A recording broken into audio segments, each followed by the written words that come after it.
कैसे हो आप लोग? जीवीएफ स्कूल में आपका स्वागत है। मेरा नाम है हनी सिंह और हम लोग पढ़ने वाले हैं क्लास 10th केमिस्ट्री का धातु और अधातु के एमसीक्यू क्वेश्चंस आज हम करने वाले हैं। तो चलिए शुरू करते हैं। हमारा पहला प्रश्न है, धातुओं की सतह कैसी होती है? तो धातु के भौतिक और रासायनिक गुण हमने आपको धातु और अधातु के क्लास में बताए होंगे, जिसमें हमने आपको बताया था कि धातु की सतह कैसी होती है।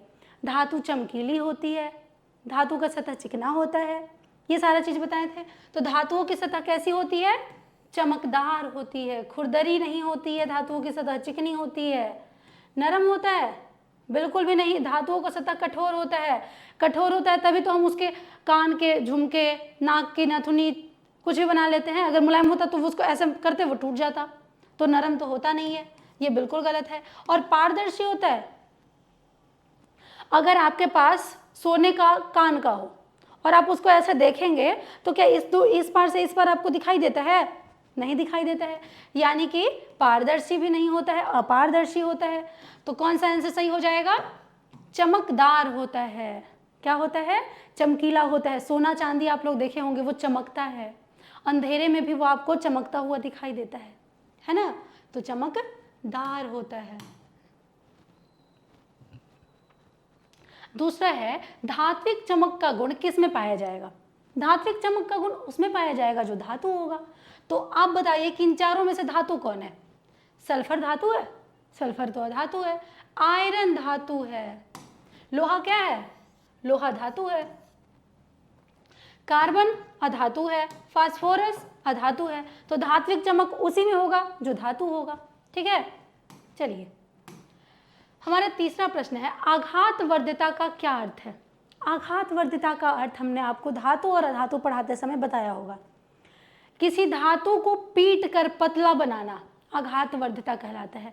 जैसे आप लोग सोनार के दुकान में जाएंगे तो आपको देखने को मिलेगा कि सोने के सोना जो होता है उसको पीट पीट के पतला बनाता है, उसके बाद उसमें डिजाइन डालता है। सोनार के पास तो आप नहीं देख पाएंगे क्योंकि वो छुप छुपा के बनाएगा। सोना महंगा भी तो होता है। लेकिन आप लोहार के दुकान पर, जहाँ लोहे की चीज़ें बनती है, वहाँ आप देखते होंगे लोहे पर वार किया जाता है बड़े से हथौड़े से और उसको पतला करके डिजाइन दिया जाता है ना? तो आघात वर्धिता धातु का वही गुण होता है जिसमें धातु को पीट कर पतला किया जाता है। तो क्या हो जाएगा? धातु को पीट कर पतली चादर बनाने की क्षमता। अगर आपसे कोई पूछे कि आघात वर्धिता क्या है तो आप क्या बताएंगे? धातु का वह गुण जिसमें धातु को पीट कर पतला बनाया जाता हो, यानी कि धातु को पीटने से उसके पतले होने की क्षमता को उसका आघात वर्धिता कहते हैं। तो सबसे ज्यादा आघात वर्धिता किसका होता है? सबसे ज्यादा आघात वर्धिता सोना का होता है, उसके बाद चांदी का होता है, उसके बाद एल्यूमिनियम का होता है। ठीक है, सोना को बहुत ज्यादा पतला बना दिया जाता है ना? बहुत ज्यादा पतला बनाया जाता है। वहीं लोहे को आप देखेंगे तो मोटा सा गेट होता है जो बहुत भारी होता है, लेकिन सोना कितना हल्का होता है, पतला सा डिजाइन दे दिया जाता है। तो उसका जो आघात वर्धिता होता है वो बहुत ज्यादा होता है, इसलिए उसे ज्यादा पतला किया जा सकता है ना? ज्यादा पीट के पतला उसको किया जा सकता है। लेकिन लोहा को बहुत ज्यादा पीटेंगे तो वो क्या होगा? टूट जाएगा। जितना सोना को पतला किया जाता है उतना लोहे को नहीं किया जा सकता है। अगर उतना हम करने की कोशिश करेंगे तो वो टूट जाएगा। ठीक है, तो सोना का सबसे ज्यादा होता है, उसके बाद चांदी का होता है। एल्यूमिनियम का आघात वर्धिता उतना नहीं होता है, इसका जो होता है तन्यता ज्यादा होता है। ठीक है, अगला प्रश्न देखते हैं। अगला है, सबसे अधिक आघातवर्धी वस्तुएं कौन सी है? आप बताइए, क्योंकि अभी हम आपको बताए हैं सबसे अधिक है सोना और चांदी। लोहा और तांबा, गेट कितना मोटा होता है, इतना भारी होता है, अगर उसको और पतला करने की कोशिश करेंगे तो वो टूट जाता है। तो इसका आघात वर्धिता उतना होता नहीं है।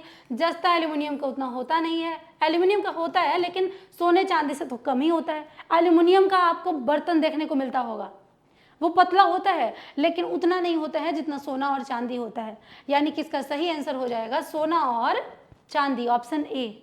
ठीक है, हमारा अगला प्रश्न है, तन्यता का गुण किसमें पाया जाता है? धातु के भौतिक गुण में हम लोग पढ़े थे। धातु तन्यता का गुण होता है, मतलब उसको खींचने की क्षमता को तन्यता कहते हैं। जैसे कि हमारे पास होता है एल्युमिनियम, तो उसको जब वो गर्म होता है तब उसको खींच के उसका पतला तार बनाया जाता है, उसी गुण को उसका तन्यता कहा जाता है। ठीक है, तो तन्यता का गुण किस में पाया जाएगा? जो धातु होगा, क्योंकि अधातु में तन्यता का गुण नहीं होता है। तो इसमें धातु है सोना, तो सोना में होगा तन्यता का गुण। ग्रेफाइट तो अधातु है, सल्फर अधातु है, आयोडीन अधातु है, यानी कि तन्यता का गुण सोना में होगा। ठीक है,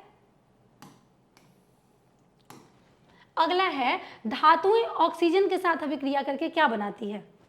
सिंपल, देख लेते हैं। जैसे जिंक एक धातु है, जिंक एक धातु है, करा दिए अभिक्रिया किससे? ऑक्सीजन से, तो बनाएगी क्या? रासायनिक अभिक्रिया हम समीकरण पढ़े हैं आप लोग। जिंक ऑक्सीजन से अभिक्रिया कर लेगी और बना लेगी जिंक का ऑक्साइड, यानी कि धातु का ऑक्साइड बना रही है। तो धातुएं ऑक्सीजन के साथ अभिक्रिया करके क्या बनाएगी? धातु का ऑक्साइड बनाएगी। कोई दिक्कत? धातु का ऑक्साइड बनाएगी धातुएं ऑक्सीजन के साथ अभिक्रिया करके। चलिए, अगला प्रश्न है, उभयधर्मी ऑक्साइड किसे कहते हैं? हम आपको बताए थे जब हम अम्ल और क्षार पढ़ा रहे थे। कुछ धातु जो होता है वो सिर्फ अम्ल से अभिक्रिया करता है और कुछ धातु जो होता है वो सिर्फ क्षार से अभिक्रिया करता है। धातु का ऑक्साइड, कुछ धातु का ऑक्साइड सिर्फ अम्ल से अभिक्रिया करता है और कुछ धातु का ऑक्साइड सिर्फ क्षार से करता है।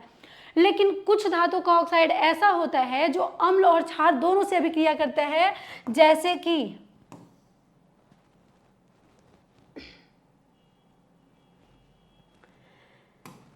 कि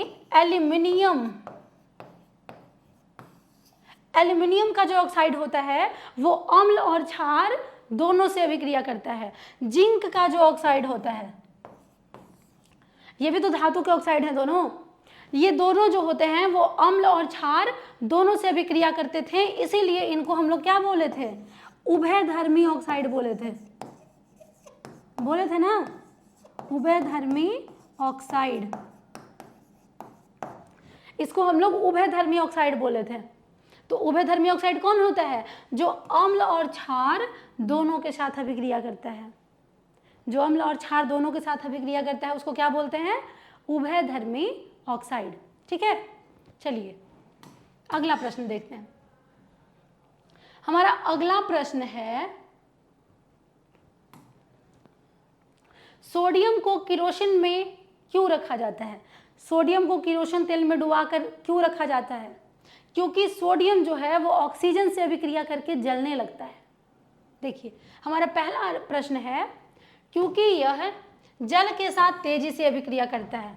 बिल्कुल नहीं, लेकिन हाँ, इसको जल में भी नहीं रखा जाता है, क्योंकि जल में क्या है?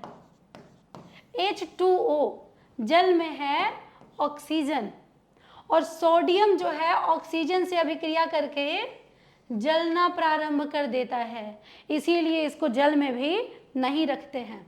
दूसरा, क्योंकि यह वायु में जल उठता है। बिल्कुल सही, सोडियम जैसे ही वायु के संपर्क में आता है ये जलना प्रारंभ कर देता है, इसीलिए इसको किरोसिन तेल में डुबो के रखा जाता है।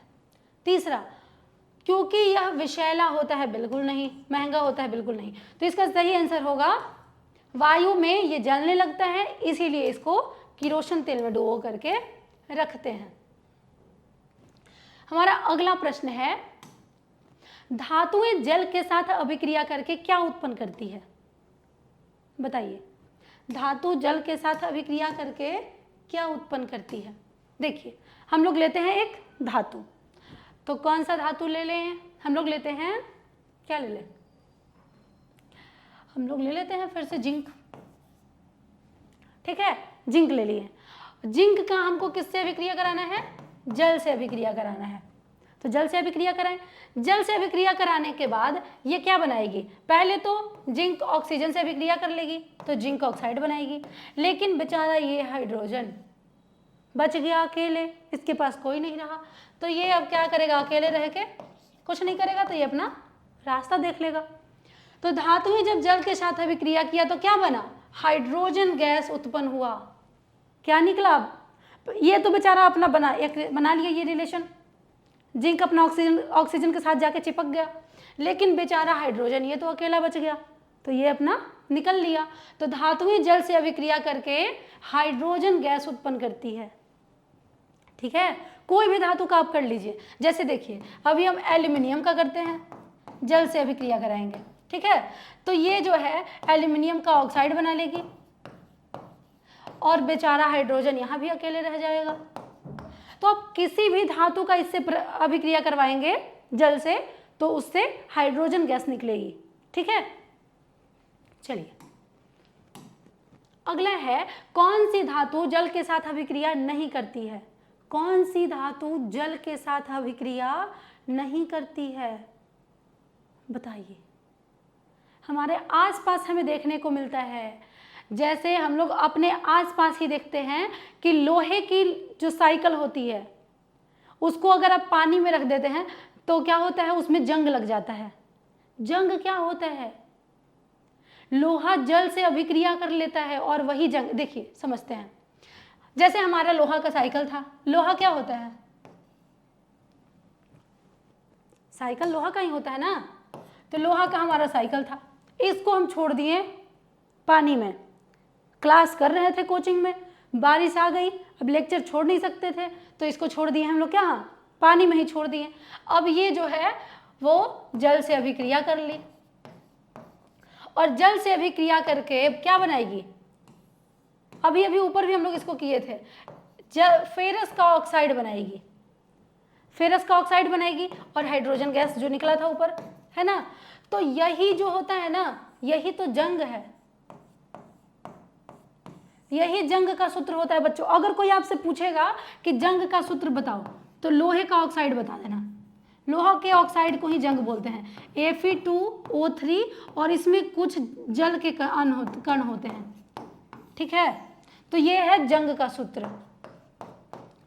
तो ये क्या था? जल से अभिक्रिया किया, लोहा जो है वो जल से अभिक्रिया कर लिया। लेकिन ऐसा क्या होता है जो जल से अभिक्रिया नहीं करता है? जैसे देखिए हम लोग अपने हाथ में ब्रासलेट सोने का पहनते हैं या चांदी का पहनते हैं, कान में, नाक में, गले में, पैर में सोने और चांदी का आभूषण हम लोग पहनते हैं। उसको हम लोग पानी में भिंगा भी देते हैं, लेकिन फिर भी उस पर कोई प्रभाव नहीं पड़ता है, यानी कि वो जल से अभिक्रिया नहीं करता है। तो ये हो जाएगा हमारा सही आंसर, सोना। कौन नहीं करता है जल से अभिक्रिया? सोना। क्योंकि आप सोडियम का जल से अभिक्रिया कराएंगे तो ये सोडियम का ऑक्साइड बना लेगा, पोटेशियम का ऑक्साइड बना लेगा, मैग्नीशियम का ऑक्साइड बना लेगा, लेकिन सोना जो है वो जल से अभिक्रिया नहीं करती है। अगला है,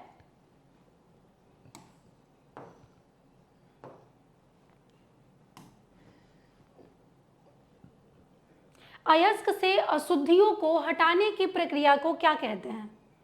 अयस्क से अशुद्धि को हटाना निस्तापन कहते हैं। निस्तापन क्या होता है? निस्तापन होता है बच्चों, अयस्क से धातु को जब वायु के उपस्थिति में अलग किया जाता है तब उसको हम लोग बोलते हैं निस्तापन, और भर्जन जब वायु के अनुपस्थिति में किया जाता है। लेकिन अयस्क से अशुद्धियों को हटाना क्या कहलाता है? समृद्धिकरण, या हम लोग जब पढ़े थे तब हम इसको पढ़े थे सांद्रण, पढ़े थे ना सांद्रण, सांद्रण ही था, सांद्रण या सांद्रण। अयस्कों का सांद्रण भी इसको कहते हैं। अयस्क से हम लोग अशुद्धियों को अलग किए थे तो ये अयस्कों का सांद्रण हम लोग इसको बोले थे, है ना। और निस्तापन भर्जन ये वायु की उपस्थिति में धातु को अलग किया जाता है अयस्क से, और ये अनुपस्थिति में किया जाता है। ठीक है, और अपचयन ये तो अभिक्रिया में चला गया अलग ही, तो ये होता है सांद्रण। अब आप लोग हमें बताइएगा कि अयस्क में जो अशुद्धि उपस्थित होता है उसको हम लोग क्या कहते हैं? आपके लिए ये प्रश्न है कि अयस्क में उपस्थित अशुद्धियों को हम क्या कहते हैं? ठीक है,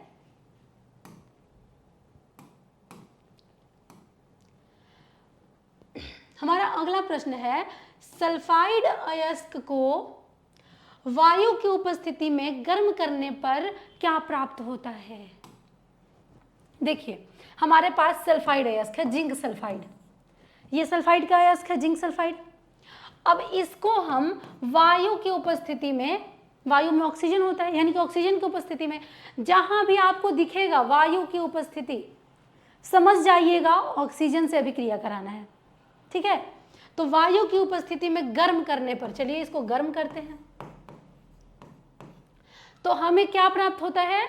जिस भी धातु का सल्फाइड होता है उसका ऑक्साइड हमें प्राप्त होता है, क्योंकि ये धातु ऑक्सीजन से अभिक्रिया कर लेगा और बना लेगा अपना ऑक्साइड। ठीक है, तो ये हमें धातु का ऑक्साइड प्राप्त होता है। ठीक है, चलिए, तो इसका सही आंसर क्या हो जाएगा? ऑप्शन ए, धातु का ऑक्साइड।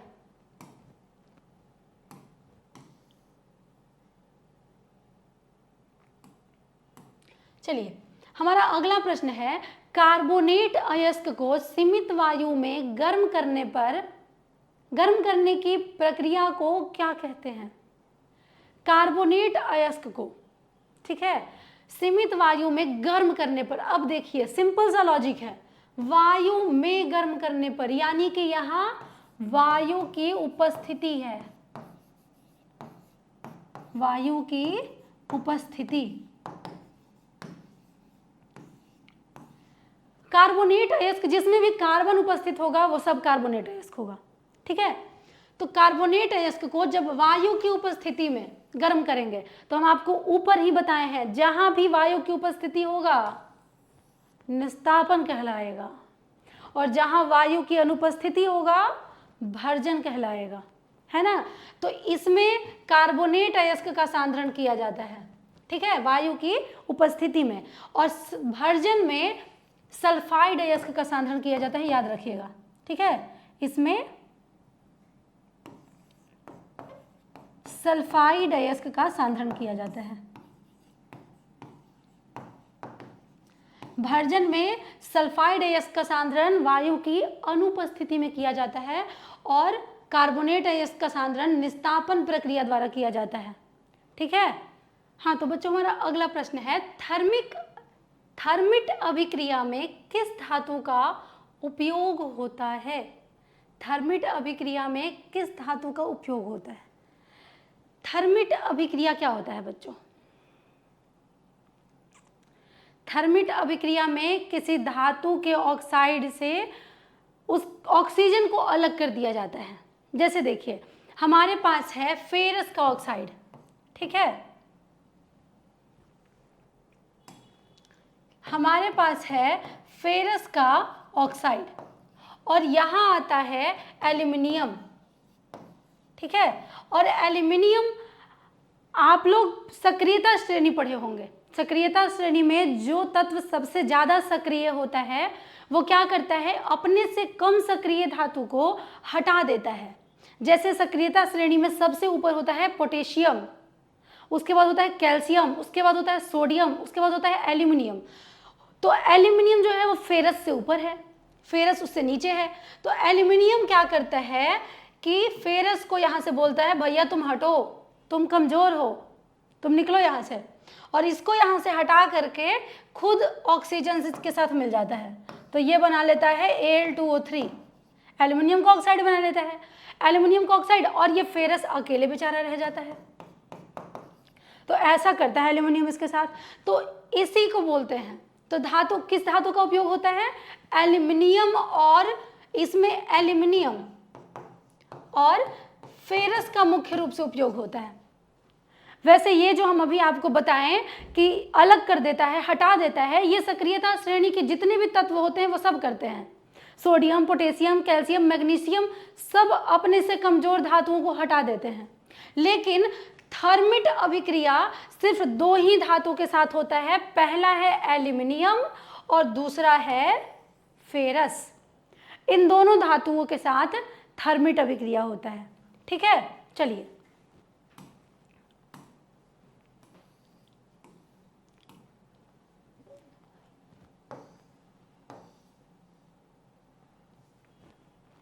अगला प्रश्न है, विद्युत अपघटन द्वारा किस धातु का निष्कर्षण किया जाता है? बताइए, विद्युत अपघटन द्वारा किस धातु का निष्कर्षण किया जाता है? विद्युत अपघटन के द्वारा एल्यूमिनियम सोडियम को निष्कर्षित किया जाता है। तो इसका सही आंसर हो जाएगा एल्यूमिनियम, क्योंकि सोडियम तो इसमें है नहीं।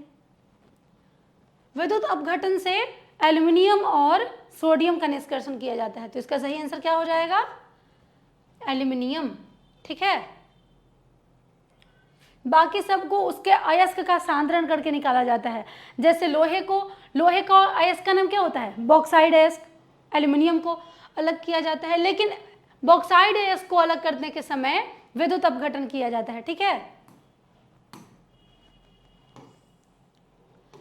लोहे पर जंग लगने का मुख्य कारण क्या होता है? ये तो हम लोग ऊपर ही पढ़ लिए हैं। लोहे पर जंग लगने का मुख्य कारण क्या होता है? ऑक्सीजन और नमी, दूसरा कार्बन डाइऑक्साइड, तीसरा नाइट्रोजन, चौथा हाइड्रोजन। आप लोग बताइए क्या होता है मुख्य कारण? हम ऊपर ही आपको बताए हैं इसका मुख्य कारण क्या होता है।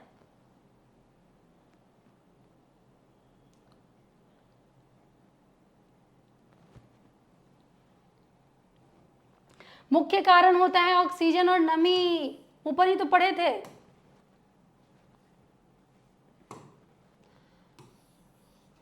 ये दादा, ऑक्सीजन और नमी, क्योंकि लोहा का जो ऑक्साइड होता है, लोहा जो होता है वो अपने ऑक्साइड में बदल जाता है, और ऑक्साइड में क्या होता है? ऑक्सीजन होता है। तो ऑक्सीजन के कारण ये होता है। ठीक है, चलिए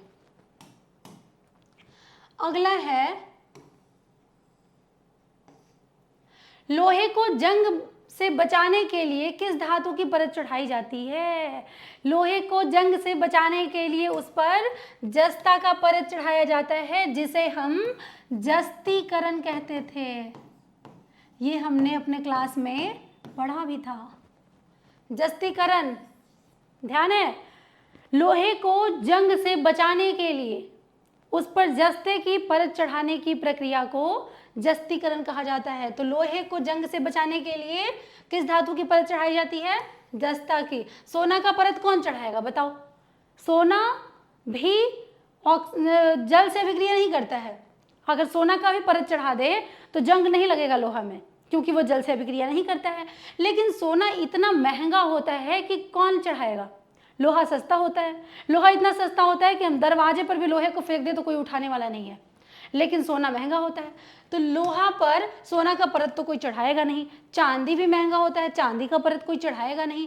तांबे का परत कोई चढ़ाएगा नहीं। जस्ता सबसे सस्ता होता है, इसीलिए हम लोग जस्ता का परत चढ़ा देते हैं।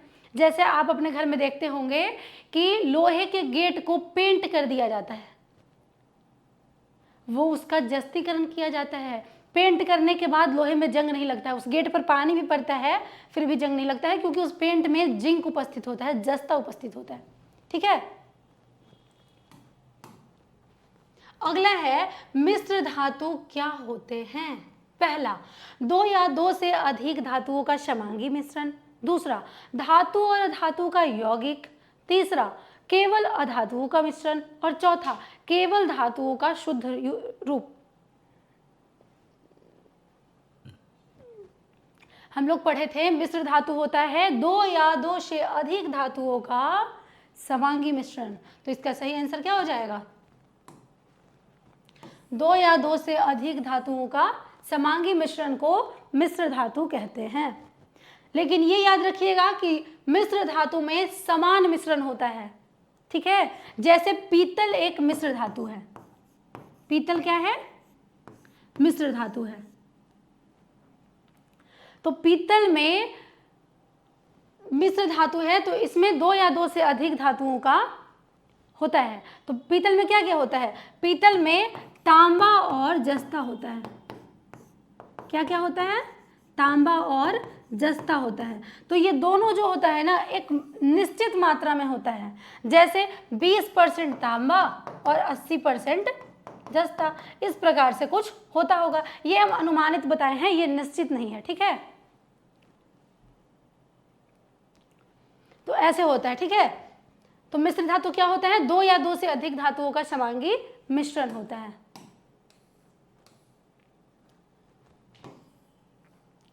अगला है स्टेनलेस स्टील किसका मिश्र धातु है? बताइए, स्टेनलेस स्टील किसका मिश्र धातु है? स्टेनलेस स्टील बच्चों लोहा, क्रोमियम और निकल तीनों मिलके स्टेनलेस स्टील बनता है। ठीक है, लोहा, क्रोमियम और निकल तीनों मिला करके स्टेनलेस स्टील बनाया जाता है।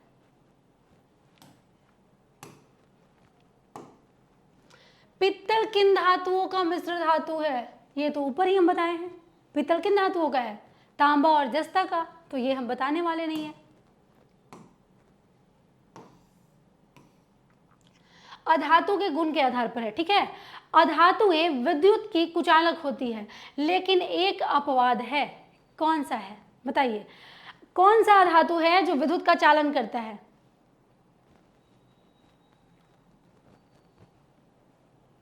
अधातु विद्युत का चालन नहीं करता है। सल्फर एक अधातु है, सल्फर एक धातु है, लेकिन ये विद्युत का चालन नहीं करता है, क्योंकि हम लोग धातु के भौतिक गुण में पढ़े थे कि धातुएं विद्युत का चालन करती है। आयोडीन विद्युत का चालन नहीं करती है, फास्फोरस विद्युत का चालन नहीं करती है, ये सब विद्युत का चालन नहीं करती है, लेकिन ग्रेफाइट ये विद्युत का चालन करती है। क्या आपने ग्रेफाइट देखा है? चलिए हम आपको दिखाते हैं कि ग्रेफाइट कैसा होता है। आपके पास पेंसिल होगा जिससे आप लोग स्केच बनाते हैं, लिखते हैं, पेंसिल। उस पेंसिल के अंदर जो ब्लैक पतला सा होता है, जब हम पेंसिल को छीलते हैं तो उसके अंदर जो ब्लैक वाला निकलता है जिससे हम लिखते हैं, वो ग्रेफाइट ही होता है। तो अगर आप पूरे पेंसिल को ब्लेड से छील लीजिए, ठीक है, और पूरे पेंसिल को छीलने के बाद उसको क्या कीजिए कि जो विद्युत का चालन करेगा वो ऊष्मा का भी करेगा, या विद्युत का, तो आप क्या कीजिएगा नहीं, वरना आपको करंट लग जाएगा। किसी ऐसे चीज़ जैसे कि आपके यहाँ कोई वायर है जिसमें करंट आता हो, उसको ऐसे उस पर रखिएगा और इस साइड छुइएगा, इस साइड रखिएगा वायर पर और इस साइड छुइएगा तो आपको इस साइड करंट लगेगा। यानी कि ग्रेफाइट जो होता है वो विद्युत का चालन करता है और वही ग्रेफाइट होता है। ठीक है, कोशिश मत कीजिएगा वरना आपको झटका लग जाएगा।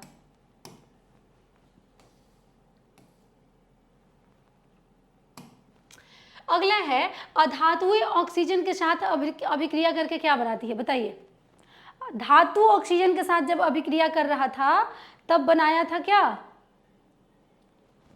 धातु का ऑक्साइड बनाया था, लेकिन जब अधातु ऑक्सीजन से अभिक्रिया करेगी तब क्या बनाएगी?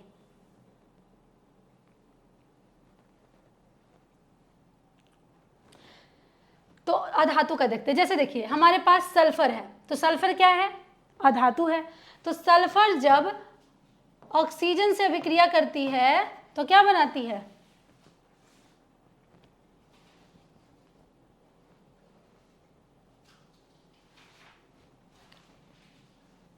तो ये सल्फर का ऑक्साइड बनाती है। ठीक है, जो कि अम्लीय ऑक्साइड बनाती है। ठीक है, इसका ऑक्साइड कैसा होता है?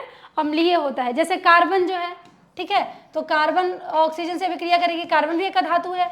ठीक है, तो कार्बन ऑक्सीजन से अभिक्रिया करके CO2 बनाएगी। अगर यहाँ होता अधातु ऑक्साइड तो हम वो भी लिख सकते थे कि अधातु ऑक्सीजन से अभिक्रिया करके अधातु का ऑक्साइड बनाती है। ठीक है, अधातु ऑक्सीजन से अभिक्रिया करके अधातु का ऑक्साइड बनाती है, लेकिन ये ऑप्शन यहाँ नहीं है, इसलिए हम लिखेंगे अम्लीय ऑक्साइड बनाती है। ठीक है, क्या बनाती है? अम्लीय ऑक्साइड बनाती है। चलिए हमारा अगला प्रश्न हम देखते हैं।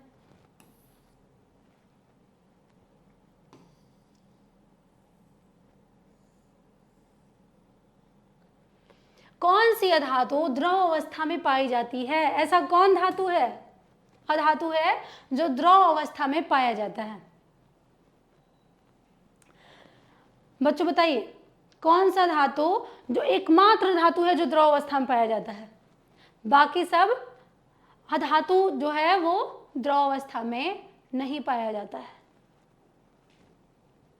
वो है आपका ब्रोमीन। ब्रोमीन एक धातु है जो कि द्रव अवस्था में पाया जाता है। ये बहुत बार आपके एग्जाम में पूछा जा चुका है, तो इसको आप ध्यान रखिएगा। देखिए, कार्बन एक अधातु है और कार्बन पूछता है कि कार्बन का कौन सा अपरूप विद्युत का सुचालक होता है। और कार्बन एक अधातु है और अधातु विद्युत का कुचालक होते हैं, लेकिन फिर भी बोलता है कि कार्बन का कौन सा अपरूप विद्युत का सुचालक होता है। बताइए। देखिए, हीरा जो है ये कार्बन का अपरूप है, कोयला भी कार्बन का अपरूप है, फुलरीन भी। तो देखिए, अपरूप किसे कहते हैं ये हमने नहीं पढ़ा था, क्योंकि ये हमें 12th क्लास में पढ़ना है। ठीक है, तो ये हम नहीं पढ़े हैं अपरूप क्या होता है। अपरूप मतलब कार्बन के बहुत सारे रूप। ठीक है, जैसे कार्बन का ही रूप है हीरा, उसमें कार्बन की उपस्थिति होती है। कोयला में भी कार्बन की उपस्थिति होती है, वो कायरन से ही बनता है। फुलरीन, ग्रेफाइट भी कार्बन का ही अपरूप है, कार्बन से ही बनता है।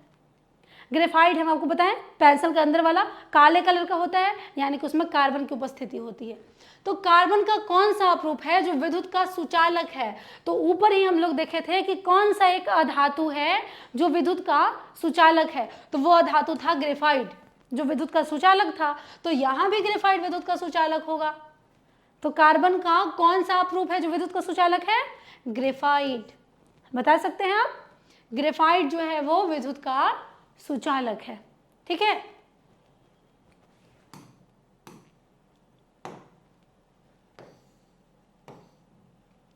अगला है अधातुएं तनु अम्लों से हाइड्रोजन का विस्थापन क्यों नहीं करती है? बताइए, क्यों नहीं करती है? तनु अम्लों से हाइड्रोजन का विस्थापन क्यों नहीं करती है? अम्ल और क्षार पढ़ाए थे, तब आपको बताए थे कि अम्ल दो तरह का होता है, एक तनु होता है, एक सांद्र होता है। सांद्र यानी कि गहरा होता है और तनु यानी कि छिछला होता है। तो जो धातु होता है वो छिछले अम्लों से यानी कि तनु अम्लों से हाइड्रोजन को अलग क्यों नहीं कर पाती है? क्योंकि अधातुएं जो होती है ना ऋणात्मक आयन बनाती है, और ऋणात्मक आयन होने के कारण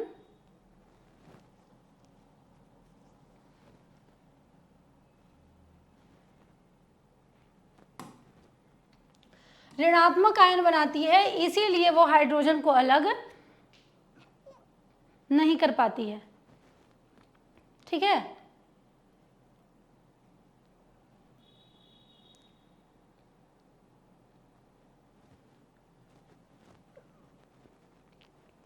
देखिए जैसे ऋणात्मक आयन बनाती है। देखिए, अधातु जो होता है वो ऋण आयन होता है, जैसे सल्फर है उसके ऊपर ऋण आयन होता है। ठीक है, और हाइड्रोजन के ऊपर प्लस चार्ज होता है। प्लस चार्ज को वही हटा सकता है जिसके पास प्लस चार्ज हो। जैसे देखिए, हम लोग अभी पीछे पढ़े थे कि एल्यूमिनियम था, उसको जो था फेरस हटा दिया था। भैया एल्यूमिनियम जो था वो फेरस को हटा दिया था कि तुम हटो, तुम कमजोर हो, सक्रिय श्रेणी में नीचे हो तुम, तो इसलिए तुम निकलो। तो यहाँ एल्यूमिनियम भी प्लस था और फेरस भी प्लस था। जितने भी धातु होते हैं सब पर प्लस चार्ज होता है, सब धनायन होता है, और जितना भी अधातु होता है वो सब ऋणायन होता है। जैसे सल्फर ऋणायन है। ठीक है, तो हम लोग थे कहाँ? ऋणायन बनाती, क्योंकि ये ऋणायन बनाती है। देखिए, अब हाइड्रोजन है प्लस आयन, तो प्लस आयन को प्लस आयन ही हटा सकता है और ऋण आयन को ऋण आयन ही हटा सकता है। ठीक है, तो अब ये धन आयन को सल्फर कैसे हटा सकती है?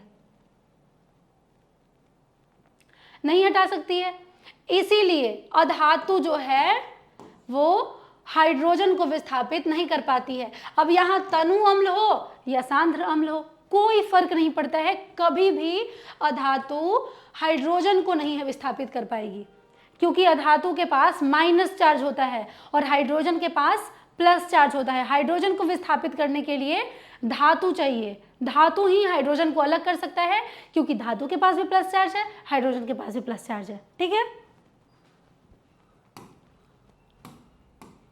चलिए, ये समझ में आया या फिर से बताएं? चलिए एक बार फिर समझते हैं, अधातुएं तनु अम्लों से हाइड्रोजन को विस्थापित क्यों नहीं करती है? क्योंकि देखो बच्चों, हाइड्रोजन को वही विस्थापित कर सकता है जिसके पास प्लस चार्ज हो, जिसके पास प्लस चार्ज हो, यानी कि एल्यूमिनियम हाइड्रोजन को विस्थापित कर सकता है, इसके पास प्लस चार्ज है। सोडियम भी विस्थापित कर सकता है, इसके पास प्लस चार्ज है, ठीक है। जिंक हाइड्रोजन को विस्थापित कर सकता है क्योंकि इसके पास प्लस चार्ज है। लेकिन अधातु जितने भी होते हैं, जैसे सल्फर अधातु है, इसके पास माइनस चार्ज है, तो माइनस चार्ज वाला ऋणायन जो भी होगा वो हाइड्रोजन को कभी भी नहीं हटा सकता है, क्योंकि हाइड्रोजन के पास प्लस चार्ज है और प्लस चार्ज वालों को प्लस चार्ज वाला ही हटा सकता है, ठीक है। तो इसीलिए हाइड्रोजन को नहीं हटा सकता है, क्योंकि अधातु ऋणायन बनाती है, इसलिए हाइड्रोजन को वो नहीं हटा सकती है। जैसे हम लोग ऊपर देखे थे एक क्वेश्चन में कि एक था क्या, सोडियम था जो एल्यूमिनियम से नीचे है, एल्यूमिनियम ऊपर होता है, ठीक है बच्चों, एल्यूमिनियम जो होता है वो ऊपर होता है और सोडियम नीचे होता है सक्रियता श्रेणी में, यानी कि सोडियम कमजोर है। तो एल्यूमिनियम सोडियम को क्या बोलता है, भैया तुम कमजोर हो, निकलो, और खुद उसकी जगह ले लेता है। लेकिन यहाँ अधातु ऐसा नहीं कर सकता है, क्योंकि अधातु के पास ऋणायन होता है, तो इसका सही आंसर हो जाएगा बी, ठीक है।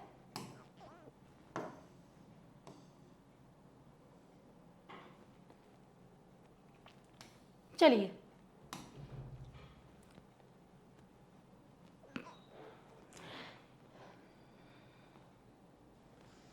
हमारा अगला प्रश्न है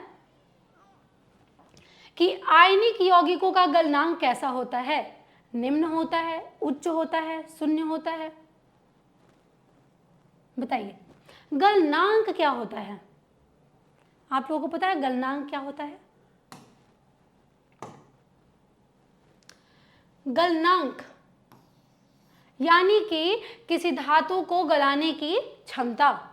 तो आयन जो होते हैं ना, उनका गलनांक बहुत उच्च होता है, वो धातुओं को बहुत जल्दी गलाने की क्षमता रखते हैं, यानी कि पिघलाने की क्षमता रखते हैं, ठीक है। आयन यानी कि चार्ज, आयन के द्वारा धातुओं को क्या किया जाता है, आयनिक यौगिकों के द्वारा धातुओं को गलाया जाता है, तो इनका जो होता है गलनांक बहुत उच्च होता है।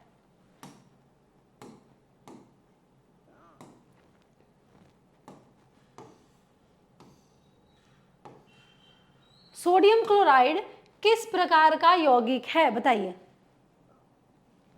सोडियम क्लोराइड किस प्रकार का यौगिक है? पहला सहसंयोजक। अब बताइए आप कि सोडियम क्लोराइड सहसंयोजक है, NaCl, यही है ना।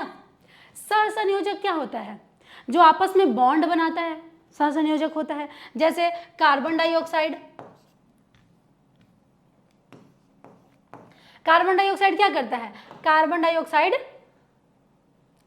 या जैसे मीथेन है CH4, तो ये क्या बनाता है, बॉन्ड बनाता है आपस में। इसके पास 4 होता है, हाइड्रोजन के पास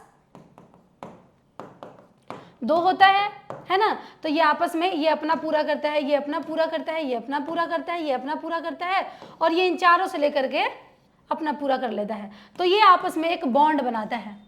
लेकिन सोडियम क्लोराइड बॉन्ड नहीं बना सकता है ना। आयनिक, बिल्कुल सही। आयन देखिए कैसे, सोडियम पर जो होता है वो प्लस चार्ज होता है और क्लोरीन पर जो होता है माइनस चार्ज होता है। तो प्लस वाला कहाँ जाएगा, माइनस वाले के पास जाके जुड़ेगा। प्लस वाला हमेशा माइनस वाले के पास जाके जुड़ता है, क्योंकि कभी भी धातु एक साथ नहीं रहता है, धातु और अधातु एक साथ रहता है, ठीक है। तो सोडियम जो होता है वो क्लोरीन के साथ रिएक्शन करके सोडियम क्लोराइड बनाता है। तो इसका जो बॉन्ड होता है ये आयनिक बॉन्ड होता है, यानी कि ये आयनिक यौगिक का निर्माण करता है, ठीक है। सोडियम क्लोराइड कैसा यौगिक है, आयनिक यौगिक है।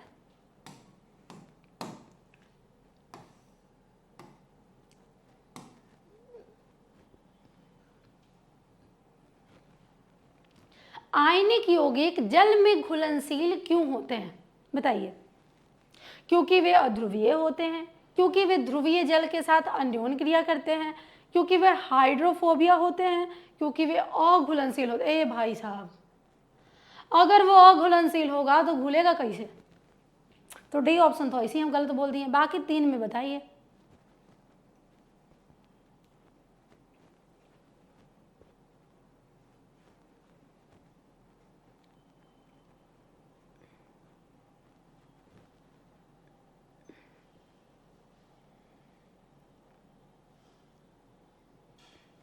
आयनिक यौगिक जो होता है ना वो जल में घुलनशील होता है। इसका कारण ये है कि वो जो होता है ध्रुवीय जल के साथ अन्योन्य क्रिया करता है। आयनिक यौगिक ध्रुवीय जल से आकर्षित हो जाता है, उसको क्या कर लेता है? आकर्षित होकर उसमें घुल जाता है। आयनिक यौगिक ध्रुवीय जल से आकर्षित होकर उसमें घुल जाता है और इसलिए ध्रुवीय जल के साथ ये क्या करता है? अन्योन्य क्रिया, यानी कि उससे आकर्षित हो जाता है। जैसे चुंबक से एक चुंबक आकर्षित हो जाता है ना? तो उसी प्रकार जो आयनिक यौगिक होता है, जैसे कि सोडियम क्लोराइड, ये एक आयनिक यौगिक है। ये क्या करता है? ध्रुवीय जल के साथ अन्योन्य क्रिया करता है, यानी कि जब हम नमक को जल में डालते हैं तो वो क्या करता है? उसमें घुल जाता है। कहीं भी आपको फिर दिखाई देता है वो जल में घुल जाता है। तो क्यों घुल जाता है? क्योंकि वो अन्योन्य क्रिया करता है किससे? ध्रुवीय जल से, यानी कि जल के कण में वो कहीं जाके घुल जाता है। ठीक है, समझ में आ रहा है ना?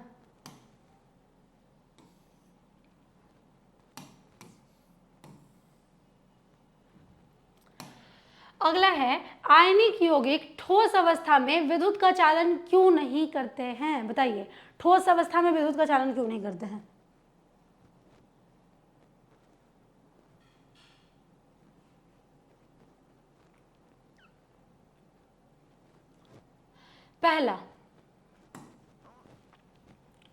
पहला ऑप्शन है क्योंकि उनमें मुक्त इलेक्ट्रॉन नहीं होते हैं। अरे भाई साहब, आयनिक यौगिक है, अगर वो ठोस अवस्था में होगा तो उसका मुक्त इलेक्ट्रॉन, इसका एक इलेक्ट्रॉन मुक्त रहता है, इसका भी, क्लोरीन का भी। क्लोरीन का कितना होता है परमाणु संख्या? 17 होता है। लेकिन इसको चाहिए क्या?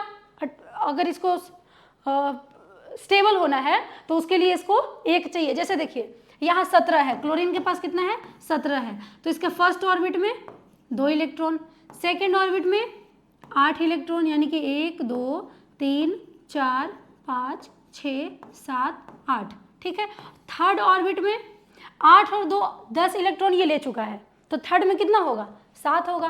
तो 1 2 3 4 5 6 7, 17 इलेक्ट्रॉन ये ले लिया। लेकिन स्टेबल कब होता है? स्टेबल होने के लिए इसके पहले ऑर्बिट में 2 इलेक्ट्रॉन चाहिए, दूसरे ऑर्बिट में 8 इलेक्ट्रॉन चाहिए, तीसरे ऑर्बिट में 8 चाहिए। ठीक है, और चौथे में 16 32 ऐसे आगे होता है। जब आप क्लास में पढ़ेंगे तो आपको बताया जाएगा। लेकिन यहाँ तो इसको 7 ही मिला और चाहिए कितना? 8, यानी कि 1 इलेक्ट्रॉन इसका जो होता है वो मुक्त अवस्था में होता है। क्लोरीन का 1 इलेक्ट्रॉन मुक्त अवस्था में होता है। उसी प्रकार सोडियम का 11 है, तो सोडियम का एक इसको चाहिए होता है। क्लोरीन को 1 चाहिए, पूरा होने के लिए 1 चाहिए, यानी कि ये लेगा, इसलिए इस पर माइनस चार्ज होता है। लेकिन सोडियम के पास 1 अधिक रहता है। इसके पास कितना है? सोडियम के पास 11 है, तो 10 पूरा हो गया 2 ऑर्बिट में, 1 बच गया। अब 1 से तो तीसरा ऑर्बिट बनाएगा नहीं, तो इस पर 1 अधिक है, इसलिए इस पर प्लस चार्ज होता है। जिसके पास इलेक्ट्रॉन अधिक होता है उस पर प्लस चार्ज होता है। धातुओं पर प्लस चार्ज होता है, अधातुओं पर माइनस चार्ज होता है। तो इसीलिए ये जो होता है, इसका 1 इलेक्ट्रॉन जो अधिक होता है वो इसको ले लेता है और ये दोनों आपस में स्टेबल हो जाता है।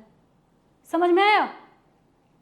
देखिए फिर से समझते हैं, तो इसको हम लोग फिर कभी समझते हैं। ठीक है, क्योंकि यहाँ इसका कोई, देखिए, तो मुक्त इलेक्ट्रॉन नहीं होते हैं ऐसा कुछ नहीं है। आयनिक यौगिक के इलेक्ट्रॉन मुक्त होते हैं। ठीक है, क्योंकि आयन गतिशील नहीं होते हैं। बिल्कुल सही। आयनिक यौगिक ठोस अवस्था में, देखिए जैसे ठोस द्रव अवस्था में है तो द्रव अवस्था में कण गति करेगा तो कण गतिशील होता है। लेकिन जब ठोस में होता है तब इसका जो कण होता है वो गतिशील नहीं होता है। इसीलिए आयनिक यौगिक ठोस अवस्था में विद्युत का चालन नहीं करते हैं। आप हमको बताइएगा कि आपको इसके बारे में अगर समझना हो तो आप हमें कमेंट कीजिएगा, हम आपको समझा देंगे क्लास लेकर के, ठीक है। लेकिन अगर आप बोलिएगा कि आपको ये समझना है तभी हम आपको समझाएंगे, ठीक है। हम आपको ये आपको धातु और अधातु में इनके इलेक्ट्रॉनों को स्टेबल करना और दोनों का आपस में आयन के द्वारा रिएक्शन करना बता देंगे, ठीक है, कि कैसे करता है, कैसे इलेक्ट्रॉन लेता है, कैसे इलेक्ट्रॉन देता है, कौन इलेक्ट्रॉन लेता है और कौन इलेक्ट्रॉन देता है और क्यों देता है, ठीक है। इन सारी चीज़ों को हम आपको बता देंगे, लेकिन आप पहले कमेंट कीजिएगा कि आपको जानना है ये।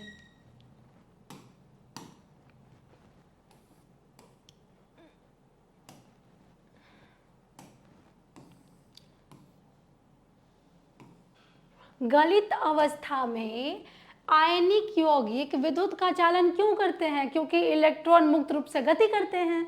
अभी तो हम लोग पढ़े हैं, गलित अवस्था में रहेगा तो उसका इलेक्ट्रॉन आराम से चलेगा, इधर उधर करेगा, है ना। जैसे देखिए, एक तरफ हमारे पास पानी है और एक तरफ हमारे पास क्या है, पानी का बर्फ है ना। तो पानी का कण आसानी से गति करता है क्योंकि वो मुक्त अवस्था में होता है, वो द्रव अवस्था में होता है। लेकिन ठोस का कण गति नहीं करता है, यानी कि जो बर्फ है उसका कण गति नहीं करता है। उसको आप टेबल पर भी रख सकते हैं, वो कुछ देर तक रहेगा वैसे ही, लेकिन आप पानी को नहीं रख सकते हैं, है ना। तो आयन मुक्त रूप में गति करता है, ठीक है, इसीलिए विद्युत का चालन करता है।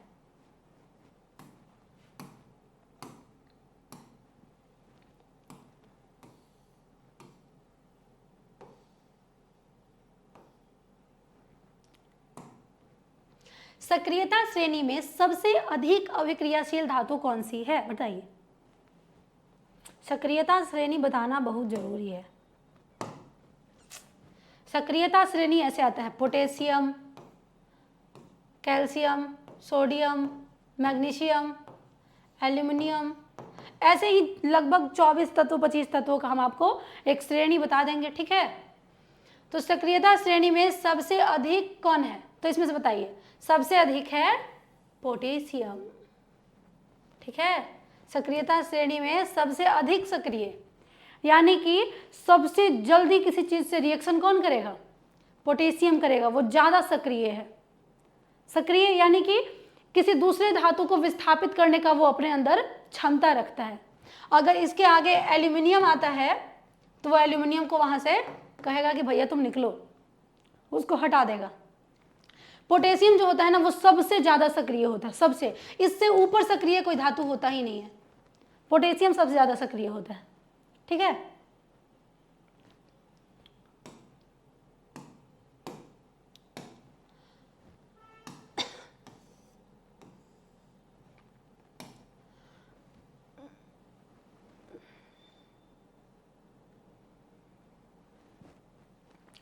कॉपर सल्फेट के विलयन में लोहे की कील डालने पर क्या होगा? देखिए, लोहा जो होता है ना, लोहा जो होता है वो कॉपर से ऊपर होता है, ठीक है।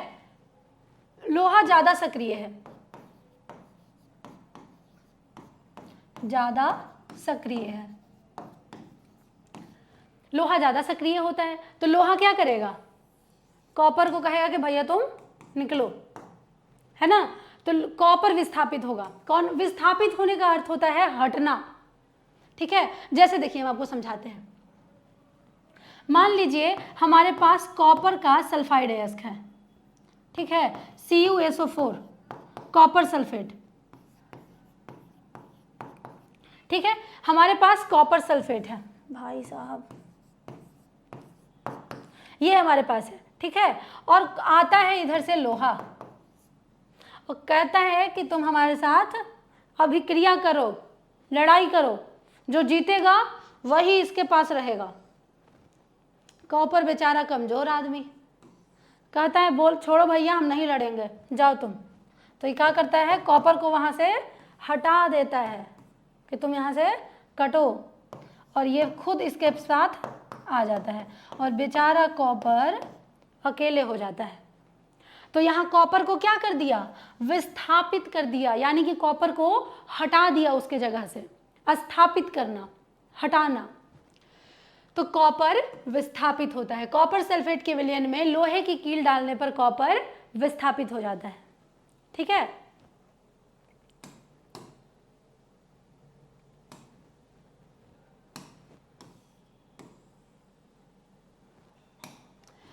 अगला प्रश्न है, निम्न में से कौन सी धातु तन्नु हाइड्रोक्लोरिक अम्ल से हाइड्रोजन गैस निकाल सकती है? हाइड्रोक्लोरिक अम्ल से अभिक्रिया कराना है। हाइड्रोक्लोरिक अम्ल से अभिक्रिया किसको कराइएगा बताइए?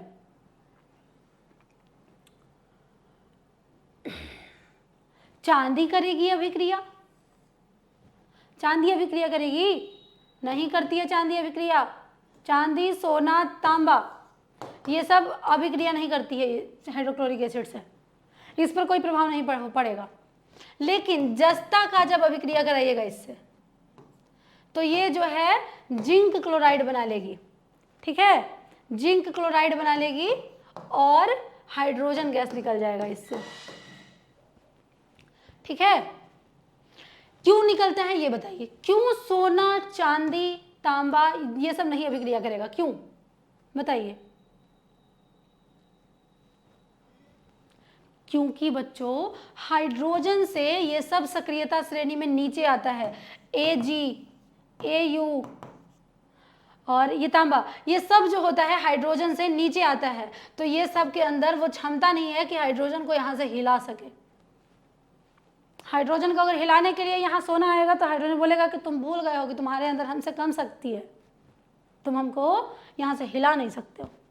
तो जिंक सक्रियता श्रेणी में हाइड्रोजन से ऊपर होता है, इसीलिए हाइड्रोजन, जिंक जो है वो हाइड्रोक्लोरिक अम्ल से हाइड्रोजन को अलग कर सकती है। ठीक है, तो इसका सही आंसर हो जाएगा जस्ता।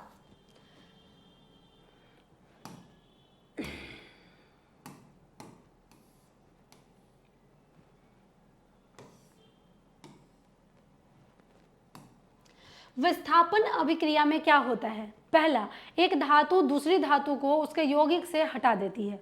दूसरा, दो धातुएं मिलकर मिश्र धातु बनाती है। बिल्कुल नहीं,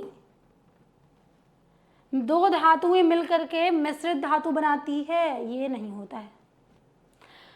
धातु और अधातु अभिक्रिया करके लवण बनाते हैं। बिल्कुल नहीं, कोई अभिक्रिया नहीं होती है, ये भी गलत है। विस्थापन अभिक्रिया में धातु जो है वो दूसरी धातु को उसके यौगिक से हटा देती है। जैसा हम लोग अभी पीछे से देखते आ रहे हैं कि जो ज़्यादा शक्तिशाली है वो कम शक्तिशाली को हटा करके उसका जगह ले रहा है। ठीक है, जैसे पोटेशियम का क्लोराइड है हमारे पास KCl, और यहाँ आता है, पोटेशियम को तो कोई हटा ही नहीं सकता है, ये हम भूल ही गए थे। हमारे पास है सोडियम क्लोराइड, ठीक है, और आता है पोटेशियम। पोटेशियम जो है वो रिएक्शन करता है, बोलता है सोडियम को कि भैया तुम निकलो, और ये बना लेता है KCl और सोडियम को कर देता है अलग। ठीक है, तो एक धातु दूसरी धातु को उसके यौगिक से हटा देती है। एक धातु दूसरी धातु को इसके यौगिक से क्या किया? हटा दिया, और इसको बेचारे को अकेले कर दिया। तो यही कहलाता है विस्थापन अभिक्रिया। विस्थापन अभिक्रिया क्या है? एक धातु दूसरे धातु को उसके यौगिक से हटा देती है। ठीक है, अब नहीं भूलेंगे।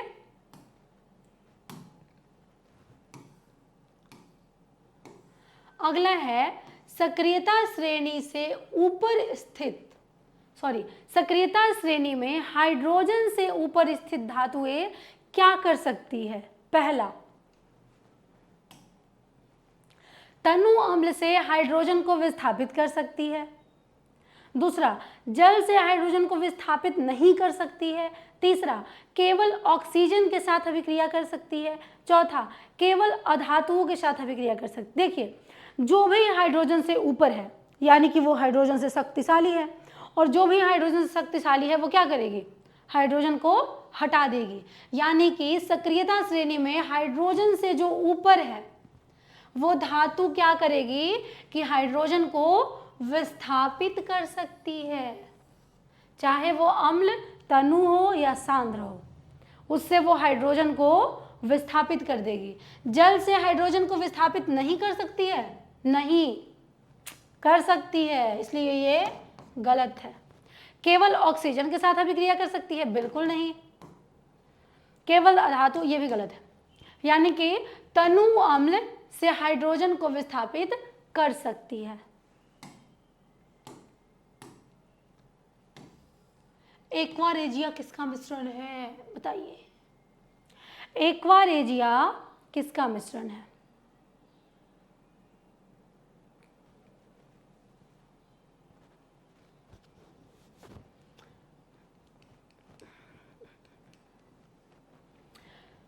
तो देखिए, एक्वा रेजिया जो होता है वो हाइड्रोक्लोरिक अम्ल और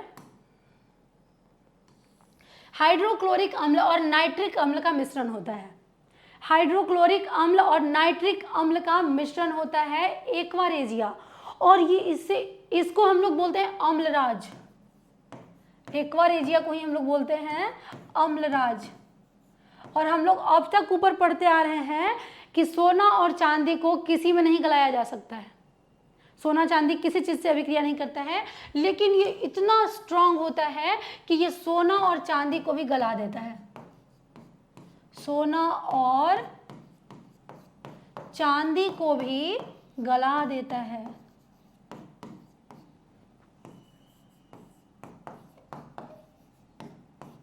गला देता है। एक्वा रेजिया किसका मिश्रण है? हाइड्रोक्लोरिक और नाइट्रिक एसिड का मिश्रण है, जिसको हम लोग अम्लराज भी कहते हैं। ये सोना और चांदी को भी गला देता है। देखिए, हम लोग जब सोने का हमारा आभूषण पुराना हो जाता है, उसका रंग हल्का पड़ जाता है, वो हल्का काले पर भी आ जाता है, तो हम क्या करते हैं, उसको सुनार के पास ले जाते हैं और बोलते हैं कि भैया इसको साफ कर दो। सोनार क्या करता है कि उसको एक्वा रेजिया से साफ करता है। तो एक्वा रेजिया में क्या होता है कि सोना का जो ऊपरी परत होता है वो हट जाता है, गल जाता है ऊपर वाला परत, और एक्वा रेजिया में चला जाता है, घुल के मिल जाता है उसमें। ठीक है, तो जब ऊपर का, जैसे देखिए हमारे पास रबड़ है, तो रबड़ जब हमारा गंदा हो जाता है, पेंसिल से लिखा हुआ जब साफ करते हैं, तो साफ करते करते करते करते वो गंदा हो जाता है। तो जब हम उसको सफ़ेद पेज पर साफ करते हैं तो ऊपर वाला पार्ट साफ हो जाता है, पूरा सफ़ेद हो जाता है। लेकिन उस दौरान होता क्या है कि जो काला वाला जितना भी पार्ट होता है वो सब रगड़ा रगड़ा के गिर जाता है ना। उसी प्रकार सोना का जो ऊपर वाला भाग होता है वो गिर जाता है एक्वा रेजिया में, और जो भीतर वाला पार्ट है वो पूरा तो पीला रहेगा ही, चमकीला। तो जब भी हम सोना के इस आभूषण को साफ कराते हैं तो उसमें हमें नुकसान होता है। साफ कराने के बाद आप सोने का वजन करवाएंगे तो वो वजन घट जाएगा, क्योंकि कुछ सोना जो है वो क्या हो गया है, एक्वा रेजिया में जाकर के गिर गया है। ठीक है, तो इसलिए सोने के आभूषण को घर में साफ कीजिए, उसको सोनार के पास एक्वा रेजिया से साफ मत करवाइए, वरना आपके सोने का वजन जो है वो कम हो जाएगा। दिल्ली का लौह स्तंभ किस धातु से बना हुआ है? ले भाई, दिल्ली का लौह स्तंभ किस धातु से बना है? दिल्ली का लौह स्तंभ, लौह मतलब लोहा, दिल्ली का लौह स्तंभ लोहे का है, मतलब लोहा से बनेगा। स्टील से बनेगा, अगर स्टील से बनेगा तो उसका नाम स्टील स्तंभ रखेंगे। तांबा से बनेगा तो उसका नाम तांबा स्तंभ रखेंगे। एल्यूमिनियम से बनेगा तो उसका स्तंभ एल्यूमिनियम स्तंभ नाम रखेंगे। लोहा से बना है इसलिए इसका नाम लौह स्तंभ है। यानी कि दिल्ली का जो लौह स्तंभ है वो शुद्ध लोहे का बना हुआ है।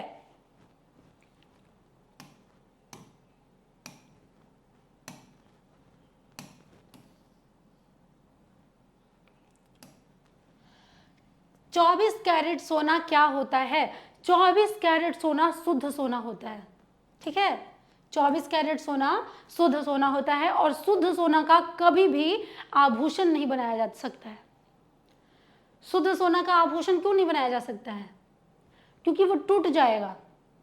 24 कैरेट सोने का आभूषण बनाइएगा वो टूट जाएगा, बिना मिश्रित किए सोने को नहीं बनाया जा सकता है। ठीक है, सोना का आभूषण बनाने के लिए सोना में कॉपर मिलाया जाता है। ठीक है, कॉपर मिलाने से सोना ऐसे पकड़ने पर भी टूटता नहीं है जल्दी। ठीक है, तो 24 कैरेट सोना क्या होता है? शुद्ध सोना होता है।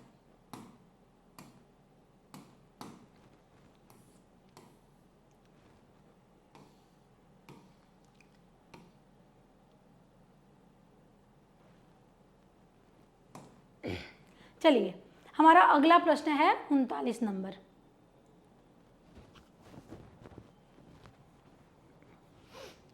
देखिए, गर्म पानी के टैंक बनाने के लिए तांबे का उपयोग क्यों किया जाता है? लोहे का उपयोग क्यों नहीं किया जाता है? लोहा का भी टैंक बनाया जा सकता था। पहला है क्योंकि यह सस्ता होता है भाई साहब, क्योंकि यह ऊष्मा का सुचालक होता है और संक्षारित नहीं होता है, क्योंकि यह हल्का होता है, क्योंकि यह रासायनिक रूप में निष्क्रिय होता है। देखिए, गर्म पानी का टैंक बनाने के लिए तांबे का उपयोग इसलिए किया जाता है क्योंकि ये ऊष्मा का सुचालक होता है, ऊष्मा का चालन करता है ये, और ये संक्षारित नहीं होता है, यानी कि इसको कोई नुकसान नहीं होता है। अगर हम लोहे का टैंक बनाएंगे तो वो जल से अभिक्रिया कर लेगा और क्या हो जाएगा? उसमें जंग लग जाएगा। ऊपर हम लोग देखे थे ना, जल से अभिक्रिया कर रहा था तो क्या हो जा रहा था? उसमें जंग लग जा रहा था, यानी कि वो संक्षारित हो जाएगा। लेकिन तांबा जो है वो संक्षारित नहीं होता है और इसीलिए तांबे का प्रयोग किया जाता है, और साथ ही ये ऊष्मा का सुचालक भी है, इसलिए भी इसका प्रयोग किया जाता है।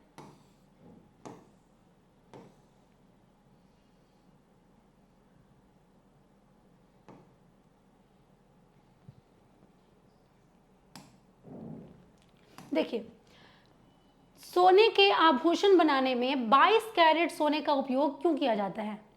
हम अभी आपको बताए थे कि सोने का आभूषण बनाने के लिए शुद्ध सोना का उपयोग कभी नहीं किया जाता है। 24 कैरेट सोने से सोना का आभूषण नहीं बनाया जाता है। अगर कोई आपके पास आए और आपके आगे डींगे हाके कि हमारा आभूषण 24 कैरेट का है, सबसे महंगा है, क्योंकि सबसे महंगा सोना 24 कैरेट ही होता है, तो आप बोलिएगा ये हो ही नहीं सकता है। ऐसा इसलिए नहीं हो सकता है कि अगर 24 कैरेट सोने का आभूषण बनाया जाएगा तो वो सोना बहुत ही नरम होगा, मुलायम होगा, और उसको हम हाथ से पकड़ेंगे और वो टूट जाएगा। इसीलिए उसको हल्का कड़ा करने के लिए उसमें कुछ मिक्स करना आवश्यक है। इसीलिए सोना के आभूषण बनाने में 22 कैरेट सोने का उपयोग किया जाता है, क्योंकि शुद्ध सोना बहुत ही नरम होता है, बहुत ही मुलायम होता है, और अगर हम शुद्ध सोना का आभूषण बनाएंगे तो वो टूट जाएगा। चलिए जल्दी जल्दी इसको खत्म करते हैं। हमारा अगला प्रश्न है, यदि कॉपर सल्फेट के विलयन में आयरन की कील डाली जाए तो क्या होगा? विस्थापन होगा किसका या नहीं होगा? बताइए। कॉपर सल्फेट के विलयन में जब मिलाया जाएगा तो क्या होगा?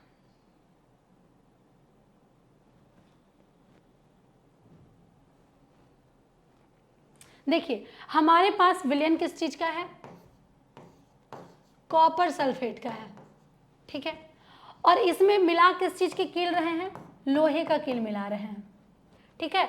तो हम ऊपर भी आपको बताए हैं कि सक्रियता श्रेणी में लोहा ऊपर है, किससे? कॉपर से। तो ये कॉपर को इसके विलयन से हटा देगा और खुद इसका जगह ले लेगा, तो बना क्या लेगा? फेरस सल्फेट बना लेगा, FeSO4, ठीक है, फेरस सल्फेट बना लेगा, और ये बेचारा कॉपर हो जाएगा अकेला। तो क्या किया? ये विलयन का रंग हरा हो जाएगा, कॉपर की परत जमा हो जाएगी, कोई परिवर्तन नहीं होगा, विलयन गर्म हो जाएगा। तो जब ये अलग हो जाता है तो ये जो विलयन होता है FeSO4,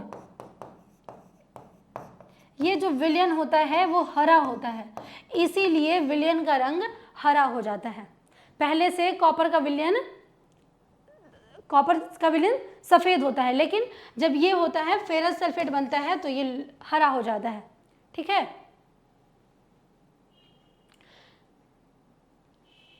ठीक है, और इसके ऊपर कॉपर की लाल परत जमा हो जाती है।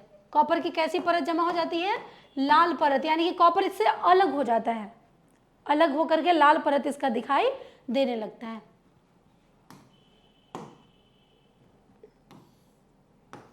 लिटमस पेपर पर सल्फर डाइऑक्साइड गैस की क्या प्रतिक्रिया होगी?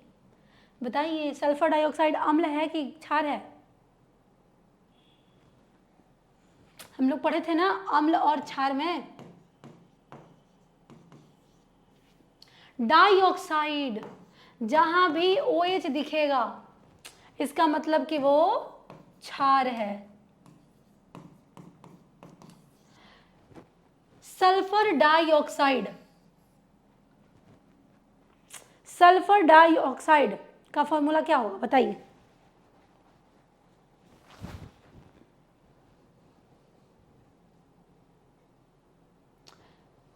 सल्फर डाइऑक्साइड है बच्चों, हाइड्रोक्साइड नहीं है, यानी कि SO2, यानी कि ये अम्लीय है, क्षारीय नहीं है। क्षारीय कौन होता है? जहां OH दिखाई देता है, लेकिन अगर H या O2 दिखाई देगा तो इसका मतलब कि वो अम्लीय है। तो SO2 अम्लीय है, तो अम्ल क्या करता है? नीला को लाल कर देता है। तो यानी कि नीला लिटमस लाल हो जाएगा। लिटमस पेपर पर सल्फर डाइऑक्साइड गैस की क्या प्रक्रिया होगी? नीला लिटमस पत्र लाल हो जाएगा। ठीक है। थर्मिट अभिक्रिया में कौन सी गैस उत्पन्न होती है? हम लोग पढ़े थे थर्मिट अभिक्रिया कोई गैस उत्पन्न नहीं करती है, ये सिर्फ ऊष्मा देती है, यानी कि कोई गैस नहीं, केवल ऊष्मा निकलता है थर्मिट अभिक्रिया में। ठीक है, थर्मिट अभिक्रिया यानी कि ऊष्मा छेपी, ऊष्मा निकलता है सिर्फ।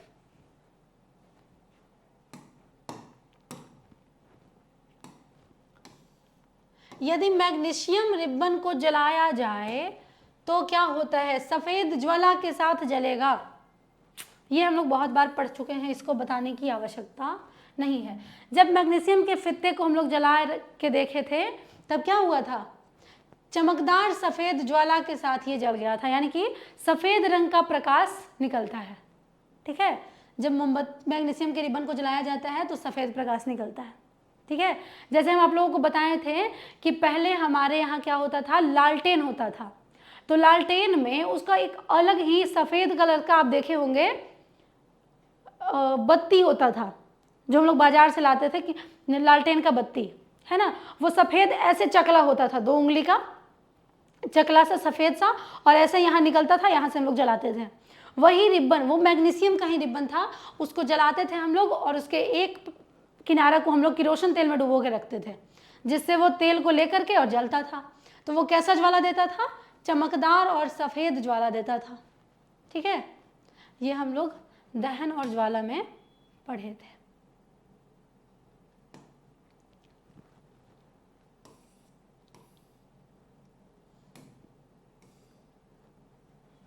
चलिए, कहाँ गया?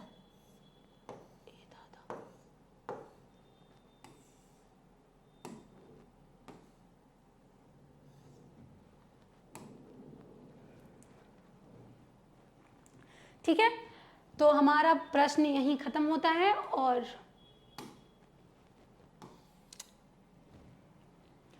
ठीक है, तो ये क्या करता है? चमकदार सफेद ज्वाला के साथ जलेगा। ठीक है, तो यही हमारा प्रश्न खत्म होता है, और फिर मिलते हैं अगले टॉपिक के साथ। धन्यवाद।